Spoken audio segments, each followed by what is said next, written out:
Voici une rapide présentation de VREP, donc c'est un simulateur de robot. On va voir comment programmer Poppy, qui est ici. Je l'ai déjà ouvert, vous verrez un peu plus tard dans l'article comment installer VREP et comment l'initialiser. Bon, alors ici on va utiliser par exemple Snap pour le faire, donc c'est un pendant de Scratch, un petit peu moins enfantin on va dire. Donc vous reconnaissez les blocs. Ici j'ai pris deux blocs pour les moteurs.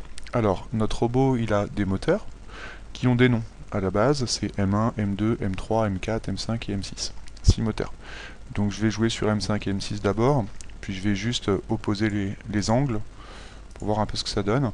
Vous avez ici donc bouger le moteur M5 à la position moins 50 degrés, et wait, donc on peut mettre true ou faux, vrai ou faux, donc du coup il va attendre pour faire la suite ou pas. Donc bah, je vais cliquer dessus, on va voir ce que ça donne. On voit ici mon robot qui bouge, etc. Si je veux rajouter un moteur, eh bien on y va, c'est parti. Je vais mettre par exemple à la position moins 70 pour le moteur M2, allez M1, et puis celui-ci on va lui mettre en 3 secondes. Alors faut que je change les autres, je vais juste les opposer. Voilà, et on va voir ce que ça donne.